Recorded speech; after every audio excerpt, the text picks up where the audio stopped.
Thank you so much.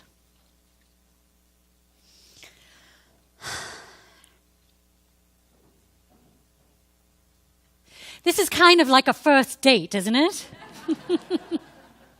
Except I'm dating a couple hundred of you, and you've only got one of me, which could be a little awkward. It's a bit like your parents, aka the search committee, picked out what they consider to be your perfect blind date. And now you've got to make sure whether they made a good choice. From what I've read, arranged marriages actually have around a 96% success rate. This is because the couple is committed to being married to one another through differences, rather than looking for Hollywood's the one. So we have statistics on our side. Socrates supposedly said, "By all means marry. If you get a good spouse, you'll be happy. If you get a bad one, you'll become a philosopher." And that's a good thing for any human. I'm hoping we'll do both, philosophize and fall in love. I'm really honored and excited to be with you here today. But how on earth do you really get to know someone in a week? How do I get to know all of you in a way that respects your history and stories as a congregation and as individuals? And how do you get to know the depth and breadth of who I am beyond my resume and asking a few questions? It's not an easy task. If you see me looking a little bleary-eyed by the end of the week, you'll know why. Isn't it interesting how quickly we make up our minds about people? According to Forbes magazine, it usually happens within the first 7 seconds of meeting them. Although several recent psychological studies say it may be as short as half a second. Our brains are hardwired to make decisions quickly because of our prehistoric survival mechanism. When we meet someone, we immediately size them up. What do they look like? Do they have an approachable face or smile? How do they speak? How are they dressed? Do they seem trustworthy? And we usually make up our minds rapidly about whether we want to stay in conversation longer or whether it's time to make a polite excuse and move on. And of course, these subconscious assessments are also influenced by cultural assumptions about race, class, gender, ability, and power. Now, on the surface, how we get to know someone may seem like a trivial issue, but its implications for creating peace and understanding between people in the world are actually great. As people, we usually spend more energy differentiating ourselves from others to ensure we're safe rather than seeking commonalities. Just like animals, we're quick to establish where we are hierarchically in relation to one another. What if we give everyone we meet a real chance and time to share who they are with depth and sincerity? What if when we're tempted to close ourselves off to someone new because they might have strange piercings in strange places, we lead instead with curiosity, an attempt to connect rather than judge? By keeping our minds and hearts open to people and actively looking for the good in another, we can transform our disconnected, judgmental world. People with prejudices are often encouraged to spend time with their enemies, as a recent peace project between Palestinian and Israeli youth modeled. It's much harder to harm people you've gotten to know on a personal level. The writer Patty Digg says, "The shortest distance between two people is a story. Stories connect us. They are bridges to and from one another's hearts. They help us see each other's humanity. So I'm hoping that we'll share lots of stories this week and engage in meaningful conversations with one another. I remember when I was in your shoes in a congregation and had all kinds of questions about the candidate minister. How could I vote to call someone as our minister after spending a brief week and a few meetings with them? How would I know if this person would be a comfort to me at my bedside while I was sick or while my father was dying? How would I know I could bring them my spiritual longings and doubts and have them held with the tenderness they require? And how would I know I could trust them to shepherd and guide our community, caring for it with the same passion I did? And I noticed, much as I wanted to know the answers to all those questions as soon as I met them, I realized, just like in any relationship, true understanding would take time. It would emerge in the day-to-day being together through shared experience. It would need realistic expectations, curiosity, mutuality, and openness. And though I might wish for them to be perfect, I'd have to remember that there are no unicorn ministers, let alone perfect human beings. So I want to invite us to go deeper this week. I want to invite us on a sacred journey of mutual discovery. Rather than having this be an 8-day interview in which you grill me and I grill you, let's have it be the beginning of a beautiful conversation. What if it's a time of deepening connections between all of us in this community? What if it inspires us to heal and transform this world?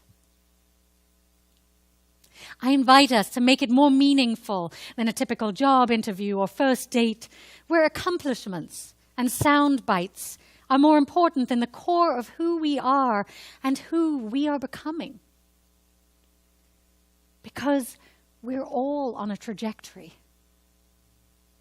Just like our UU faith lives by the tenet that revelation is not sealed, so the German poet Rilke reminds us that there is no one final definition of a human life. We're all a work in progress. Who we are becoming is almost as important as who we already are. What's most important for a minister in a congregation is their potential to grow and transform individually and collectively, their ability to partner. Some people trust naturally and are willing to jump into relationship with another based on a gut feeling or an instant sense of connection. Others take longer to trust, and often with good reason. Perhaps we've been hurt or disappointed in the past. Perhaps our hopes and expectations have been dashed in a moment of betrayal, so we walk more cautiously toward relationship and trusting again. I have a bit of both in me. All we can do is choose to risk getting to know someone. Choose curiosity, choose authenticity, and choose an open heart. And true to our Unitarian Universalist first principle, look for one another's inherent worth and dignity. Though I would take it a step further, as I get to know someone, my greatest sense of connection and delight comes from looking for their inner spark, their essence that lights them up and gives their lives meaning. My hope is to hold another human being, another soul, with the tenderness and care with which we cradle a baby. Imagining the best, holding the promise of who they are, looking for their essence and remembering their vulnerability. And knowing that as perfect as a baby is, everyone has their stories of growing up, encountering struggles, and making adaptations through the challenges in life. I'm a huge fan of the English poet David Whyte. He writes about the power of vulnerability. Vulnerability is not a weakness, he says. It is the underlying, ever-present undercurrent of our natural state. To run from vulnerability is to run from the essence of our nature. He says we may feel invincible as humans, especially when we're young, but that privilege must be surrendered with ill health, with accident, with the loss of loved ones who do not share our untouchable powers. Powers eventually and most emphatically given up as we approach our last breath. The only choice we have as we mature is how we inhabit our vulnerability, he says. So I invite us to inhabit our vulnerability this week. I invite us to be authentic and open with one another. I invite us to be curious and trusting. So let me get the ball rolling. I thought I might share with you some of my values, vulnerabilities, and vision, hoping that during our time together, I'll have an opportunity to get to know you in that way too. Just going to have a sip of water before I go there. Beyond my loving family, what calls me to get out of bed every day, and far too often in the middle of the night with sermon ideas, is the privilege of doing the work of ministry. This calling to serve humanity as a Unitarian Universalist minister. I've spent my whole life seeking deeper meaning and purpose. I skirted around the edges of ministry, never imagining I could be a minister because I didn't have traditional religious beliefs.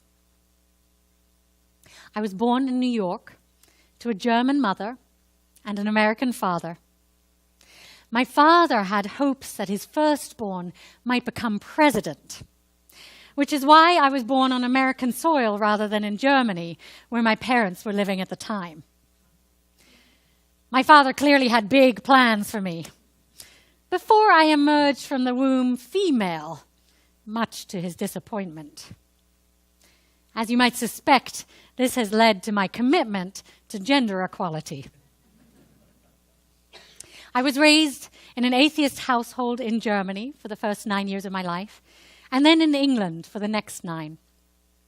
We occasionally went to church on major holidays, more for the splendor and classical music than for any religious affinity. In some ways, I was a typical teenager, but my rebellion was rather unique and surprising to my parents. In my mid-teens, I found myself drawn to a group of nice kids who happened to be the youth group at the local English Baptist church. Led by a dedicated, fun youth pastor, I loved going to church, hanging out with other kind kids, and having long conversations about the meaning of life and God. To my parents' horror, I told them I was concerned they would go to hell if they didn't accept Jesus. So while other kids were challenging their parents in the typical sex, drugs, and rock and roll kind of way, I was challenging them with abstinence, the Bible, damnation, and church songs. In any case, I learned to value the institution of church and the sense of home it can provide for youth above the dogma. When I graduated from my English girls' high school and moved to the US to attend Princeton University, I soon started to question the singular framework of the holy. Despite my atheist family, I always had an inner sense of connection to something beyond me, something greater, But it no longer needed to take the form of Christianity. I began to explore Eastern religions, psychology, sociology, and philosophy, all in an attempt to understand life more deeply. Between various careers, I had the privilege of traveling the world and took those opportunities to discover and understand other cultures and ways of being. I explored Hinduism, Buddhism, and Taoism, among other religions. I studied with gurus, learned Indian chanting, and played the harmonium. I lived among wild animals in Africa, and then later went to the Esalen Institute in Big Sur for a few years, practiced yoga, earth rituals, and Vipassana meditation. And though all these approaches to spiritual awakening were fascinating, none of them resonated as exactly my path. Meanwhile, I paid the bills with careers in the performing arts, first organizing concerts for children at the Kennedy Center in Washington, D.C., then as an actor, and later as a manager of classical musicians. After that, I trained as an expressive arts therapist, and later worked as a life and parent coach. My professions in counseling, management, and the arts variously engaged a part of me, while other aspects needed to be put aside. That continued until a magical, cold Christmas Eve in Princeton, New Jersey, when my brother invited me to his UU church for the first time. Despite my resistance to going, that chilly Christmas Eve was transformative. I encountered warm people and a mix of Hanukkah, Kwanzaa, and the Nativity all in the same service. I felt like I arrived home from a journey I'd been on most of my life. Finally, all the divergent paths I'd been on and explored could come under one roof. All the questions I had about making a difference in this life and whether there was some definition of the divine could be explored in fellowship with other UUs. I had come home. And I also found my calling. All the various careers I had were applicable and useful in service to ministry. And ministry would allow me to be of service to the greater good, to lead with integrity and compassion, and encourage hearts and minds to become the most loving they can be. So what gets me up every day is to help human beings love one another more. I get up motivated to do whatever I can to inspire greater understanding and kindness in our fractured, hurting world. What gets me up every day is to honor this sacred existence, for we never know how long we have. To celebrate each day, to live wholeheartedly with gratitude and joy. And as Henry David Thoreau said, to suck the marrow out of life. What gets me up every day is wondering how I can create a more just and compassionate world. A world in which all people are treated with inherent worth and dignity, in which everyone's humanity is valued. And what gets me up every day is to spread the word about our life-saving faith. Because I truly believe we offer something unique.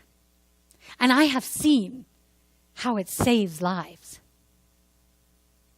Our faith shouldn't be the best-kept secret in religion today. I feel sad that even though I was a lifetime seeker, it took me so long to even hear about Unitarian Universalism. We offer an open, active faith guided by values and love, which has the possibility to transform the world with justice and compassion.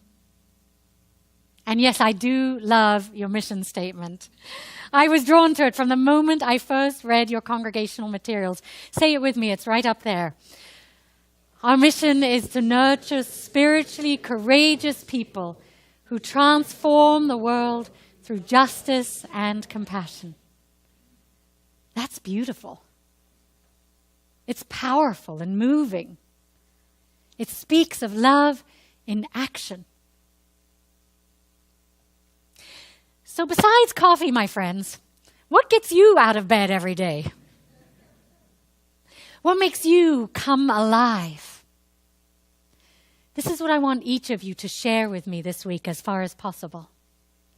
Why are you here? What are your passions and commitments in life? Where do you find joy? What makes your heart sing and your face beam? And what are some of the challenges that you face? As Uriah Mountain Dreamer asked in the invitation, what do you long for? What sustains you from the inside when all else falls away? Can you see beauty even when it's not pretty every day, and source your own life from its presence? Can you live with failure, yours or mine? And will you stand at the center of the fire with me? Will you stand at the center of the fire with me? Stand up to the challenges of a world filled with terror and violence. Stand up against racism and discrimination. Stand up against environmental degradation, inequality, and poverty. In these precarious times in which money, power, and the media dominate, may this community help us stand strong in the center of the fire. Stand strong for the values espoused by our beautiful Unitarian Universalist faith. Stand strong for our interconnectedness as human beings and the inherent worth and dignity of all. Stand strong for peace, liberty, and justice. Stand strong for love.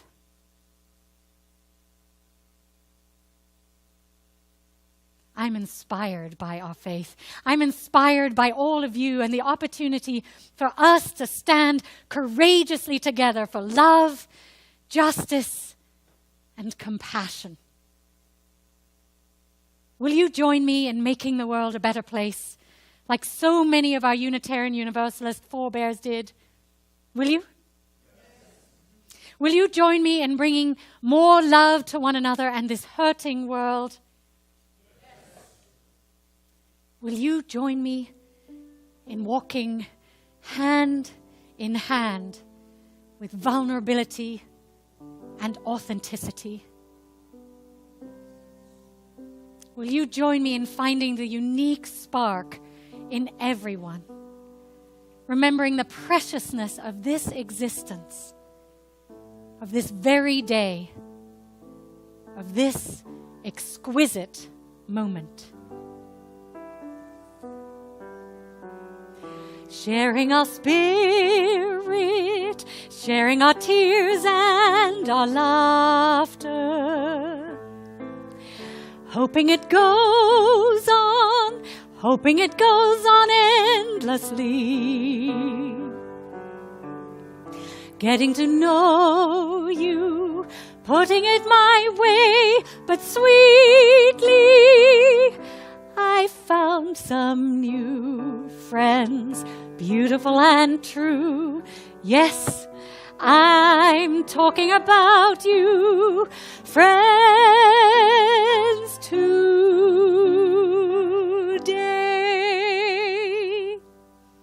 May it be so.